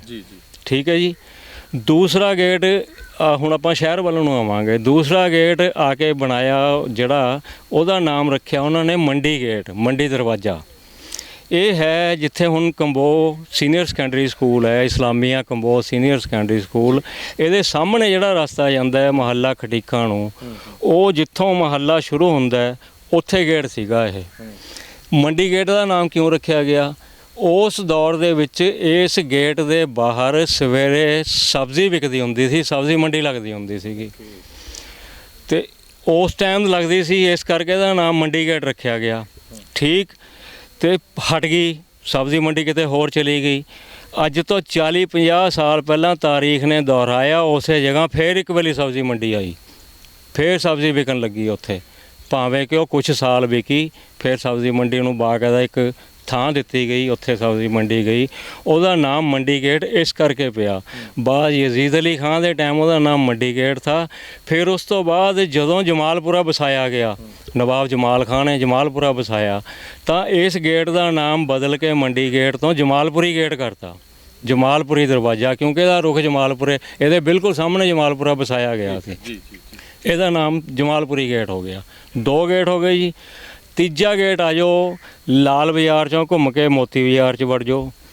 ਮੋਤੀ ਬਾਜ਼ਾਰ ਚੋਂ ਅੱਗੇ ਜਾ ਕੇ ਪਿੱਪਲ ਵਾਲਾ ਚੌਂਕ ਆ ਗਿਆ। ਪਿੱਪਲ ਵਾਲੇ ਚੌਂਕ ਤੋਂ ਜਿਹੜਾ ਸਦਰ ਬਾਜ਼ਾਰ ਨੂੰ ਰਸਤਾ ਜਾਂਦਾ, ਜਿੱਥੋਂ ਉਹ ਰਸਤਾ ਸ਼ੁਰੂ ਹੁੰਦਾ ਉੱਥੇ ਗੇਟ ਸੀਗਾ ਜੀ। ਫਸੀਲ ਕਿਉਂਕਿ ਐਂ ਜਾਂਦੀ ਸੀ ਨਾ ਨਾਲ, ਫਸੀਲ ਦੇ ਨਾਲ ਹੀ ਗੇਟ ਬਣਨਗੇ। ਉਹਦਾ ਗੇਟ ਦਾ ਨਾਮ ਸੀ ਮਲੇਰੀ ਗੇਟ, ਮਲੇਰੀ ਦਰਵਾਜ਼ਾ, ਕਿਉਂਕਿ ਉਹ ਮਲੇਰ ਕੰਨੇ ਨੂੰ ਖੁੱਲ੍ਹਦਾ ਸੀਗਾ। ਉਹਦਾ ਨਾਮ ਇਹਦੇ ਬਿਲਕੁਲ ਆਪੋਜੀਟ ਮਲੇਰ ਸੀਗਾ। ਹੁਣ ਇਹਨਾਂ ਦੋਵਾਂ ਦੇ ਜਿਹੜਾ ਨਵਾਂ ਸ਼ਹਿਰ ਵਸਾਇਆ ਔਰ ਉਧਰ ਮਲੇਰ, ਇਹਨਾਂ ਦੇ ਦਰਮਿਆਨ ਦੇ ਵਿੱਚ ਨਾਲਾ ਸੀਗਾ। ਉਹ ਨਾਲਾ ਇਹਨਾਂ ਦੋਨਾਂ ਨੂੰ ਅਲੱਗ-ਅਲੱਗ ਕਰਦਾ ਸੀ। ਮਲੇਰ ਇੱਕ ਪਾਸੇ ਸੀ, ਇਹ ਸ਼ਹਿਰ ਜਿਹੜਾ ਨਵਾਂ ਵਸਾਇਆ ਇਹ ਇੱਕ ਪਾਸੇ ਸੀਗਾ। ਦੋਵੇਂ ਮਿਲਦੇ ਨਹੀਂ ਸੀ ਆਪਸ 'ਚ, ਨਾਲੇ ਕਰਕੇ ਅਲੱਗ-ਅਲੱਗ ਸੀਗੇ ਇਹ। ਉਹਦਾ ਨਾਮ ਇਸ ਕਰਕੇ ਮਲੇਰੀ ਗੇਟ ਰੱਖਿਆ ਗਿਆ। ਇਸ ਤੋਂ ਫਿਰ ਅੱਗੇ ਚਲੇ ਜਾਓ, ਲੋਹੇ ਬਾਜ਼ਾਰ 'ਚ ਵੜ ਜਾਓ। ਲੋਹੇ ਬਾਜ਼ਾਰ 'ਚੋਂ ਜਾ ਕੇ ਢਾਬੀ ਗੇਟ ਆ ਗਿਆ, ਉਹਦਾ ਨਾਮ ਢਾਬੀ ਗੇਟ ਰੱਖਿਆ। ਇਹ ਗੇਟ ਸਿੱਧਾ ਬਾਰਾਂਦਰੀ ਨੂੰ, ਉਹ ਨਵਾਬ ਦੀ ਬਾਰਾਂਦਰੀ 'ਚ ਜਾਂਦਾ ਸੀ। ਇਹ ਜਿਹੜੀ ਸੜਕ ਜਾਂਦੀ ਸੀ ਇਹ ਬਾਰਾਂਦਰੀ 'ਚ ਜਾਂਦੀ ਸੀ, ਔਰ ਉਹਦੇ ਵਿੱਚ ਹੀ ਇਹਦੀਆਂ ਨਵਾਬ ਦੀਆਂ ਹਵੇਲੀਆਂ ਸੀਗੀਆਂ, ਤੇ ਉਹ ਗੇਟ ਇੰਪੋਰਟੈਂਟ ਸੀਗਾ। ਔਰ ਉਹਦੇ ਬਾਹਰ ਇਹਨਾਂ ਨੇ ਬਾਕਾਇਦਾ ਸਰਾਂ ਬਣਾਈ ਸੀਗੀ ਕਾਫੀ ਵੱਡੀ, ਕਿ ਅਗਰ ਕੋਈ ਆਇਆ ਗਿਆ ਉੱਥੇ। ਅੱਜ ਕੱਲ੍ਹ ਸਕੂਲ ਦੇ ਤੌਰ ਤੇ ਕੰਮ ਕਰਦੇ, ਉਹ ਬਿਲਡਿੰਗ ਨੂੰ ਸਕੂਲ ਦੇ ਤੌਰ ਤੇ ਇਸਤੇਮਾਲ ਕੀਤਾ ਜਾਂਦਾ। ਹੁਣ ਉਹਦੇ 'ਚ ਸਟੇਟ ਸਕੂਲ ਹੈ, ਗੌਰਮੈਂਟ ਆਫ ਪੰਜਾਬ ਦੇ ਹਵਾਲੇ ਹੈ, ਉਹਦੇ ਸਕੂਲ ਚੱਲ ਰਿਹਾ ਹੈ। ਉਹ ਸਰਾਂ ਹੁੰਦੀ ਸੀ ਉਸ ਟਾਈਮ, ਉਹ ਗੇਟ ਦੇ ਬਿਲਕੁਲ ਨਾਲ ਬਣਾਈ ਗਈ ਸੀ। ਗੇਟ ਦਾ ਇੱਕ ਕੋਲਾ ਹੈ ਸਕੂਲ ਦੇ, ਜਿਹੜਾ ਹੁਣ ਇੱਕ ਸਰਾਂ ਸੀ ਇਹਦੇ ਨਾਲ, ਇੱਕ ਦੂਸਰੇ। ਇਹ ਹੋ ਗਿਆ ਜੀ ਤੁਹਾਡਾ ਚੌਥਾ ਗੇਟ। ਇਸ ਤੋਂ ਫਿਰ ਅੱਗੇ ਚਲੇ ਜਾਈਏ ਜੀ, ਇਸਲਾਮੀਆ ਸਕੂਲ ਮਿਲਕ 'ਚੋਂ ਲੰਘਦੇ ਹੋਏ ਅੱਗੇ ਚਲੇ ਜਾਂਦੇ ਆ। ਅੱਗੇ ਆ ਜਾਂਦਾ ਹੈ ਫਿਰ ਕੇਲੋਂ ਦਰਵਾਜ਼ਾ। ਹੁਣ ਇਹ ਕੇਲੋਂ ਦਰਵਾਜ਼ਾ ਕਿਉਂ? ਉਸ ਦਰਵਾਜ਼ੇ ਤੋਂ ਬਿਲਕੁਲ ਸਾਹਮਣੇ ਪਿੰਡ ਕੇਲੋਂ ਥਾ ਜੀ। ਉਸ ਦੌਰ 'ਚ ਕੇਲੋਂ ਜਿਹੜਾ ਪਿੰਡ ਹੈ ਪੁਰਾਣਾ ਪਿੰਡ ਹੈ, ਤੇ ਉਹਦਾ ਨਾਮ ਇਸ ਕਰਕੇ ਕੇਲੋਂ ਗੇਟ ਰੱਖਿਆ। ਬਾਅਦ ਜਾ ਕੇ ਉਸ ਕੇਲੋਂ ਦੇ ਪਿੰਡ ਦੇ ਬਰਾਬਰ ਇੱਕ ਹੋਰ ਨਵਾਂ ਪਿੰਡ ਵਸਾਇਆ ਗਿਆ, ਉਸ ਦਾ ਨਾਮ ਸ਼ੇਰਵਾਨੀ ਕੋਟ ਰੱਖਿਆ ਗਿਆ। ਉਹ ਕਿਉਂ ਰੱਖਿਆ ਗਿਆ ਕਿ ਨਵਾਬ ਇਬਰਾਹੀਮ ਅਲੀ ਖਾਂ ਦੀ ਧੀ ਉੱਥੇ ਵਿਆਹ ਕੇ ਗਈ ਹੋਈ ਸੀਗੀ, ਉਹਦੇ ਸਹੁਰਿਆਂ ਦਾ ਪਿੰਡ ਹੋ ਗਿਆ ਸੀਗਾ ਉਹ, ਇਸ ਕਰਕੇ ਉਹ ਨਵਾਂ ਪਿੰਡ ਵਸਾਇਆ, ਉੱਥੇ ਹਵੇਲੀਆਂ ਬਣਾਈਆਂ ਔਰ ਉਹਦੇ 'ਚ ਉਹ ਵਿਆਹ ਕੇ ਗਈ। ਤੇ ਉਹਦਾ ਨਾਮ ਫਿਰ ਉਹਨਾਂ ਨੇ ਸ਼ਿਰਵਾਨੀ ਕੋਟ ਰੱਖਿਆ। ਹੁਣ ਕੇਲੋਂ ਦੇ ਨਾਲ ਹੀ ਸ਼ਿਰਵਾਨੀ ਕੋਟ, ਆਪਣੇ ਜੱਦੀ ਸ਼ਹਿਰ ਸ਼ਿਰਵਾਨੀ ਦੇ ਤਰਜ਼ ਤੇ। ਸ਼ਿਰਵਾਨੀ ਕਿਉਂਕਿ ਇਹ ਸ਼ਿਰਵਾਨੀ ਪਠਾਨ ਨੇ, ਇਸ ਕਰਕੇ ਉਹਨਾਂ ਨੇ ਉਹਦਾ ਨਾਮ ਸ਼ਿਰਵਾਨੀ ਕੋਟ ਰੱਖਿਆ। ਆਪਣੀ ਵਸੋਂ ਉਹਨਾਂ ਦੀ ਧੀ ਉੱਥੇ, ਉਹਨਾਂ ਦੀ ਬੇਟੀ ਚਲੀ ਗਈ ਨਵਾਬ ਸਾਹਿਬ ਦੀ, ਤਾਂ ਪਹਿਲਾਂ ਇਹਦਾ ਜਿਹੜਾ ਕੇਲੋਂ ਦਰਵਾਜ਼ਾ ਸੀਗਾ ਉਹਦਾ ਨਾਮ ਬਦਲ ਕੇ ਫਿਰ ਸ਼ਿਰਵਾਨੀ ਗੇਟ ਹੋ ਗਿਆ। ਅੱਜ ਵੀ ਸ਼ਿਰਵਾਨੀ ਗੇਟ ਤੋਂ। ਇਹ ਮੈਂ ਡਬਲ ਇਸ ਕਰਕੇ ਦੱਸ ਰਿਹਾ ਵੀ ਕੋਈ ਬਜ਼ੁਰਗ ਇਹ ਵੀ ਕਹਿ ਸਕਦਾ ਉਹ ਤਾਂ ਕੇਲੋਂ ਦਰਵਾਜ਼ਾ ਹੁੰਦਾ ਸੀਗਾ, ਪਹਿਲਾਂ ਕੇਲੋਂ ਦਰਵਾਜ਼ਾ ਹੀ ਸੀਗਾ। ਕਈ ਵਾਰ ਹੁਣ ਵੀ ਕੇਲੋਂ ਗੇਟ ਕਹਿ ਦਿੰਦੇ ਨੇ, ਕੇਲੋਂ ਗੇਟ ਕਹਿ ਦਿੰਦੇ ਨੇ, ਸ਼ਿਰਵਾਨੀ ਗੇਟ ਵੀ ਕਹਿ ਦਿੰਦੇ ਨੇ। ਇਹ ਹੋ ਗਿਆ ਜੀ 5ਵਾਂ ਗੇਟ। ਉਸ ਤੋਂ ਅੱਗੇ ਚਲੇ ਜਾਓ ਤੁਸੀਂ, ਕਮਲ ਸਿਨੇਮਾ ਰੋਡ ਆ ਗਿਆ। ਕਮਲ ਸਿਨੇਮਾ ਰੋਡ ਤੋਂ ਘੁੰਮ ਜਾਓ, ਘੁੰਮ ਕੇ ਜਾ ਕੇ ਮਹਿਤਿਆਂ ਵਾਲੇ ਮਹੱਲੇ ਨੂੰ ਜਿਹੜਾ ਰਸਤਾ ਮੁੜਦਾ, ਇੱਕ ਗੇਟ ਉੱਥੇ ਸੀਗਾ 60 ਬਾਜ਼ਾਰ ਚੌਂਕ ਦੇ ਵਿੱਚ, ਉਹ ਗੇਟ ਸੀਗਾ। ਉਹਦੀ ਜਗ੍ਹਾ ਹੁਣ ਨਵਾਂ ਗੇਟ ਬਣਾਤਾ, ਉਹ ਢਹਿ ਗਿਆ ਸੀਗਾ। ਉਹਦਾ ਨਾਮ ਸੀ ਸੁਨਾਮੀ ਗੇਟ। ਉਹਦਾ ਨਾਮ ਉਹਦਾ ਗੇਟ ਦਾ ਮੂੰਹ ਸੀ ਜਿਹੜਾ ਉਹ ਸੁਨਾਮ ਵੱਲ ਸੀਗਾ, ਇਸ ਕਰਕੇ ਉਹਦਾ ਨਾਮ ਸੁਨਾਮੀ ਗੇਟ ਸੀਗਾ। ਸੁਨਾਮੀ ਗੇਟ ਤੋਂ ਥੋੜ੍ਹਾ ਜਿਹਾ ਅੱਗੇ ਚਲੇ ਜਾਓ, ਅੱਗੇ ਜਾ ਕੇ ਸ਼ਹਿਰ ਨੂੰ ਜਿਹੜਾ ਸਦਰ ਬਾਜ਼ਾਰ ਨੂੰ ਬਾਜ਼ਾਰ ਜਾਂਦਾ ਹੈ, ਉਹਦੇ ਸਟਾਰਟਿੰਗ ਦੇ ਵਿੱਚ ਇੱਕ ਗੇਟ ਸੀਗਾ, ਉਹਦਾ ਨਾਮ ਥਾ ਦਿੱਲੀ ਗੇਟ, ਦਿੱਲੀ ਦਰਵਾਜ਼ਾ। ਇਹ 7ਵਾਂ ਦਰਵਾਜ਼ਾ ਸੀਗਾ। 7 ਦਰਵਾਜ਼ੇ ਬਣਾਏ ਸੀਗੇ ਔਰ ਰਾਤ ਨੂੰ 7 ਹੀ ਬੰਦ ਹੋ ਜਾਂਦੇ ਸੀਗੇ। ਪੂਰਾ ਸ਼ਹਿਰ ਕਵਰ ਹੋ ਜਾਂਦਾ ਸੀਗਾ, ਯਾਨੀ ਕਿ ਜਿੰਦੇ 'ਚ ਲੌਕ ਹੋ ਜਾਂਦਾ ਸੀ ਪੂਰਾ ਸ਼ਹਿਰ। ਇਹ ਸੀ। ਹੁਣ ਗੱਲ ਕਰੀਏ, ਖੂਹ ਵੀ ਹੋ ਗਏ 7, ਆਬਾਦੀ ਵੀ ਵਸ ਗਈ, ਸ਼ਹਿਰ ਵੀ ਵਸ ਗਿਆ, ਫਸੀਲ ਵੀ ਬਣ ਗਈ, ਫਸੀਲ ਦੇ ਆਲੇ ਦੁਆਲੇ ਬੁਰਜੀਆਂ ਵੀ ਬਣ ਗਈਆਂ ਤੇ ਗੇਟ ਵੀ ਹੋ ਗਏ। ਉਹਦਾ ਨਾਮ ਜਿਹੜਾ ਸੀਗਾ ਨਵਾਬ ਬਾਜ਼ੀਦ ਅਲੀ ਖਾਨ ਨੇ ਉਹਦਾ ਨਾਮ ਰੱਖਿਆ ਕੋਟਲਾ। ਇਹ ਜਿਹੜਾ ਨਵਾਂ ਸ਼ਹਿਰ ਵਸਾਇਆ, ਇਹ ਸ਼ਹਿਰ ਦਾ ਨਾਮ ਉਹਨਾਂ ਨੇ ਕੋਟਲਾ ਰੱਖਿਆ। ਮਲੇਰ ਤਾਂ ਪਹਿਲਾਂ ਸੀਗਾ, ਮਲੇਰ ਪਹਿਲਾਂ ਸੀ ਜੀ, ਪਹਿਲਾਂ ਚੱਲ ਰਿਹਾ। 5 ਪੁਸ਼ਤਾਂ ਕੱਢਤੀਆਂ ਮਲੇਰ ਨੇ, 6ਵੀਂ ਪੁਸ਼ਤ ਨੇ ਸ਼ਹਿਰ ਵਸਾ ਕੇ ਉਹਦਾ ਨਾਮ ਕੋਟਲਾ ਰੱਖਤਾ। ਤਾਂ ਕੋਟਲਾ ਰੱਖਿਆ ਹੋਇਆ, ਇਹਦਾ ਨਾਮ ਕੋਟਲਾ ਮਲੇਰ ਹੋ ਗਿਆ, ਕਿਉਂਕਿ ਹੈ ਤਾਂ ਇੱਕੋ ਹੀ। ਜ਼ਗੀਰ ਵੀ ਇੱਕ ਦੀ ਹੈ, ਪ੍ਰਾਪਰਟੀ ਵੀ ਇੱਕ ਦੀ ਹੈ। ਗੱਬੇ ਨਾਲਾ ਪੈਂਦਾ, ਡਿਵਾਈਡ ਉਹ ਕਰਦਾ, 2 ਜਗ੍ਹਾ ਅਲੱਗ-ਅਲੱਗ ਹੈ, ਪਰ ਉਹਦਾ ਨਾਮ ਇਹਨਾਂ ਨੇ ਰੱਖਿਆ ਕੋਟਲਾ ਮਲੇਰ। ਔਰ ਲਗਭਗ ਇਹ 250 ਜਾਂ 230 ਸਾਲ ਕੋਟਲਾ ਮਲੇਰ ਹੀ ਚੱਲੀ ਗਿਆ। ਇਹ ਮੈਂ ਇਸ ਕਰਕੇ ਦੱਸ ਰਿਹਾ ਕਿ ਮੇਰੇ ਕੋਲ ਇਕੱਲੀ ਚੀਜ਼ ਇਹ ਹੈ, ਮੇਰੇ ਕੋਲ ਕੋਟਲਾ ਮਲੇਰ ਦੇ ਸਟਾਂਪ ਪੇਪਰ ਪ੍ਰਿੰਟ ਹੋਏ ਜਿਹੜੇ ਉਸ ਟਾਈਮ ਅਦਾਲਤ 'ਚ ਉਹ ਵੀ ਪਏ ਨੇ, ਤੇ ਮੋਹਰਾਂ ਲੱਗੀਆਂ ਹੋਈਆਂ ਉਸ ਟਾਈਮ ਕੋਟਲਾ ਮਲੇਰ ਦੀਆਂ, ਨਵਾਬਾਂ ਦੀਆਂ ਮੋਹਰਾਂ ਲੱਗੀਆਂ, ਹਰ ਚੀਜ਼ ਮਤਲਬ ਬਾਕਾਇਦਾ ਮੇਰੇ ਕੋਲ ਕੋਟਲਾ ਮਲੇਰ ਦਾ ਸਬੂਤ ਪਿਆ ਮੇਰੇ ਕੋਲ। ਯਾਨੀ ਕਿ 100 ਸਾਲ ਤਾਂ ਮਲੇਰ ਚੱਲਿਆ। ਪਹਿਲਾਂ ਮਲੇਰਗੜ੍ਹ ਸੀਗਾ, 100 ਸਾਲ ਮਲੇਰ ਚੱਲਿਆ, 225 ਸਾਲ ਕੋਟਲਾ ਮਲੇਰ ਚੱਲਿਆ। ਉਸ ਤੋਂ ਬਾਅਦ ਫਿਰ ਨਵਾਬ ਇਬਰਾਹੀਮ ਅਲੀ ਖਾਨ ਦੇ ਟਾਈਮ 1892 ਈਸਵੀ ਦੇ ਵਿੱਚ ਜਿਹੜਾ ਕੋਟਲਾ ਮਲੇਰ ਸੀਗਾ, ਇਸ ਦੀ ਦੁਬਾਰਾ ਤੋਂ ਹੱਦਬੰਦੀ ਕੀਤੀ ਗਈ ਦੁਬਾਰਾ ਤੋਂ। ਉਹਦੇ 'ਚ ਕੀ ਥਾ ਕਿ ਇਹਨਾਂ ਦੀਆਂ ਜਿਹੜੀਆਂ ਫੈਮਲੀਆਂ ਸੀਗੀਆਂ, ਉਹਨਾਂ ਦੇ ਅਲੱਗ-ਅਲੱਗ ਪ੍ਰਾਪਰਟੀਆਂ ਰਾਇਲ ਫੈਮਿਲੀ ਦੀਆਂ ਅਲੱਗ-ਅਲੱਗ ਵੰਡ ਕੇ ਦਿੱਤੀਆਂ। ਖਾਨਦਾਨ ਵੱਡਾ ਹੋ ਗਿਆ ਸੀਗਾ, ਉਹ ਕਿਸੇ ਨੂੰ ਪਹਿਲਾਂ ਵੱਧ ਦਿੱਤਾ ਹੋਇਆ ਥਾ, ਉਹਦੇ 'ਚ ਕਟੌਤੀ ਕੀਤੀ ਗਈ, ਉਹਦੀ ਹੱਦ ਮੁਕਰਰ ਕੀਤੀ ਗਈ। ਪਹਿਲਾਂ ਇਹ ਰਿਆਸਤ ਨੂੰ ਇਹਨਾਂ ਦੇ ਆਪਣੇ ਜਿਹੜੇ ਖਾਨਦਾਨ ਜਿਹੜੀਆਂ ਜ਼ਮੀਨਾਂ ਪਿੰਡ ਬਟਾਈ 'ਤੇ ਜ਼ਮੀਨ ਦਿੰਦੇ ਸੀ, ਉਹਦੀ ਆਮਦਨ ਉਹ ਆਪੇ ਖਾਈ ਜਾਂਦੇ ਸੀਗੇ, ਕਿਸੇ ਨੂੰ ਕੁਝ ਨਹੀਂ ਦਿੰਦੇ ਸੀਗੇ। ਤੇ ਰਿਆਸਤ ਇਸ ਕਰਕੇ ਕਮਜ਼ੋਰ ਰਹਿੰਦੀ ਸੀਗੀ, ਕਿਉਂਕਿ ਉਹਨਾਂ ਨੂੰ ਉਹ ਨਹੀਂ ਮਿਲਦਾ, ਲਗਾਨ ਨਹੀਂ ਮਿਲਦਾ ਸੀਗਾ। ਤੇ ਉਹ ਜਿਹੜਾ ਉਸ ਫੈਮਿਲੀ ਉਹਦੀ ਮਾਲਕ ਹੁੰਦੀ ਸੀ, ਉਹੀ ਮੁਜ਼ਾਹਰੇ ਰੱਖਦੀ ਸੀ, ਉਹੀ ਆਪਣੀ ਕਿਸਾਨ ਰੱਖਦੀ ਸੀਗੀ, ਉਹੀ ਪੱਟੇ ਦਿੰਦੀ ਸੀ, ਸਾਰਾ ਅਖਤਿਆਰ ਉਹਨਾਂ ਦਾ ਸੀਗਾ। 1892 'ਚ ਇਹਨਾਂ ਨੇ ਨਵੇਂ ਸਿਰੋਂ ਫਿਰ ਜਿਹੜੀ ਉਹਦੀ ਹੱਦਬੰਦੀ ਕੀਤੀ, ਉਹਦੇ 'ਚ ਕੁਛ ਆਪਣੀਆਂ ਫੈਮਲੀਆਂ ਦੇ ਅਖਤਿਆਰ ਘਟਾਏ। ਉਹਨਾਂ 'ਤੇ ਇਹ ਲਾਇਆ ਕਿ ਉਹਨਾਂ ਕੋਲੋਂ ਲਗਾਨ ਤੁਸੀਂ ਵਸੂਲ ਕਰੋਗੇ, ਉਹਦੇ 'ਚੋਂ ਹਿੱਸਾ ਰਿਆਸਤ ਨੂੰ ਵੀ ਦੇਵੋਗੇ ਕਿ ਰਿਆਸਤ ਤਾਂ ਹੀ ਚੱਲੂਗੀ। ਉਹ ਸਾਰਾ ਕੁਝ ਲਾਗੂ ਕੀਤਾ। ਉਹਨਾਂ ਕੋਲੇ ਪਹਿਲਾਂ ਕਿਸੇ ਇੱਕ ਫੈਮਿਲੀ ਕੋਲੇ 30 ਵੈਪਨ ਦੇ ਲਾਇਸੈਂਸ ਸੀਗੇ, ਉਹ ਘਟਾ ਕੇ 10 ਕੀਤੇ। ਹੋਰ ਉਹਨਾਂ ਕੋਲੇ ਅਖਤਿਆਰ ਸੀਗਾ ਕਿ ਉਹ ਅਗਰ ਕਿਸੇ ਕਿਸਾਨ ਨਾਲ ਉਹਨਾਂ ਦਾ ਝਗੜਾ ਹੁੰਦਾ ਤਾਂ ਉਹ ਛੋਟੀ ਅਦਾਲਤ ਆਪ ਹੀ ਲਾ ਕੇ ਉਹਦਾ ਝਗੜਾ ਆਪ ਹੀ ਨਿਬੇੜ ਦੇਣਗੇ। 99 ਰੁਪਏ ਤੱਕ ਖੁਦ ਜੁਰਮਾਨਾ ਕਰ ਸਕਦੇ ਸੀ, 1 ਮਹੀਨੇ ਤੱਕ ਦੀ ਕੈਦ ਕਰ ਸਕਦੇ ਸੀਗੇ। ਉਹ ਸਾਰੇ ਅਖਤਿਆਰ ਉਹਨਾਂ ਤੋਂ ਲੈ ਲਿੱਤੇ ਗਏ, ਲੈ ਕੇ ਉਹਨਾਂ ਨੂੰ ਲਗਾਨ 'ਚੋਂ ਹਿੱਸਾ ਦੇਣ ਵਾਸਤੇ। ਇਹ ਜਦੋਂ ਸਾਰੀ ਉਸ ਟਾਈਮ ਹੱਦਬੰਦੀ ਕੀਤੀ, ਉਸ ਟਾਈਮ ਫਿਰ ਇਹਦਾ ਨਾਮ ਬਦਲ ਕੇ ਕੋਟਲਾ ਮਲੇਰ ਤੋਂ ਮਲੇਰ ਕੋਟਲਾ ਕੀਤਾ ਗਿਆ 1892 'ਚ। ਹੁਣ ਉਹ ਕਿਉਂ ਕੀਤਾ ਗਿਆ ਇਹ ਤਾਂ ਨਹੀਂ ਮੈਂ ਦੱਸ ਸਕਦਾ, ਪਰ ਮੇਰਾ ਜਿੱਥੇ ਤੱਕ ਆਪਣਾ ਦਿਮਾਗ ਕੰਮ ਕਰਦਾ ਹੈ ਉਹ ਇਸ ਕਰਕੇ ਕੀਤਾ ਗਿਆ ਕਿਉਂਕਿ ਮਲੇਰ ਪਹਿਲਾਂ ਵਸਿਆ ਸੀ, ਸ਼ੇਖ ਸਦਰੁਦੀਨ ਨੇ ਵਸਾਇਆ ਸੀਗਾ ਔਰ ਉਹੀ ਇਸ ਨੂੰ ਵਸਾਉਣ ਵਾਲੇ ਨੇ, ਉਹਦੀ ਉਹ ਇਹ ਨਸਲ ਚੱਲੀ ਆ ਰਹੀ ਸੀਗੀ। ਇਸ ਕਰਕੇ ਉਹਨਾਂ ਨੂੰ ਬਜ਼ੁਰਗ ਮੰਨਦੇ ਹੋਏ ਪਹਿਲਾਂ ਉਹ ਅੱਗੇ ਰੱਖੇ। ਕੋਟਲਾ ਬਾਅਦ ਚ ਵਸਾਇਆ ਗਿਆ, ਉਹਨਾਂ ਦੀ 6ਵੀਂ ਪੀੜ੍ਹੀ ਨੇ ਜਾ ਕੇ ਵਸਾਇਆ। ਇਸ ਕਰਕੇ ਉਹਨੂੰ ਫਿਰ ਬਾਅਦ ਚ ਜਿਹੜਾ 225 ਸਾਲ ਕੋਟਲਾ ਮਲੇਰ ਚੱਲਿਆ ਆ ਰਿਹਾ ਸੀਗਾ ਉਹ 1892 ਜਾ ਕੇ ਮਲੇਰ ਕੋਟਲੇ 'ਚ ਬਦਲ ਗਿਆ। ਹੁਣ 128 ਸਾਲ ਹੋ ਗਏ ਜੀ, 1892 ਤੋਂ 2020 ਚੱਲਦਾ ਹੈ। 128 ਸਾਲਾਂ ਤੋਂ ਹੁਣ ਮਲੇਰਕੋਟਲਾ ਚੱਲਿਆ ਆ ਰਿਹਾ ਹੈ। ਪਹਿਲਾਂ ਮਲਹੇਰਗੜ੍ਹ ਸੀਗਾ, ਮਲੇਰ ਬਣਿਆ, ਮਲੇਰ ਤੋਂ ਕੋਟਲਾ ਮਲੇਰ ਬਣਿਆ, ਕੋਟਲੇ ਮਲੇਰ ਤੋਂ ਹੁਣ 128 ਸਾਲ ਪਹਿਲਾਂ ਮਲੇਰਕੋਟਲਾ ਬਣਿਆ ਹੈ। ਹੁਣ ਇਹ ਮਲੇਰਕੋਟਲਾ ਚੱਲਿਆ ਆ ਰਿਹਾ ਹੈ। ਬਾਈ ਅਜ਼ੀਜ਼ ਅਲੀ ਖਾਂ ਦਾ ਇੰਤਕਾਲ ਜਿਹੜਾ ਹੈ ਉਹ 1659 ਈਸਵੀ 'ਚ ਹੋ ਗਿਆ ਸੀਗਾ। 12 ਦਰੀ 'ਚ ਉਹਨਾਂ ਨੂੰ ਦਫਨ ਕਰਿਆ ਸੀ। ਤੇ ਇਹ ਹੈ ਮਲੇਰ ਤੋਂ ਮਲਹੇਰਗੜ੍ਹ ਤੋਂ ਮਲੇਰਕੋਟਲਾ ਤੱਕ ਦਾ ਸਫ਼ਰ।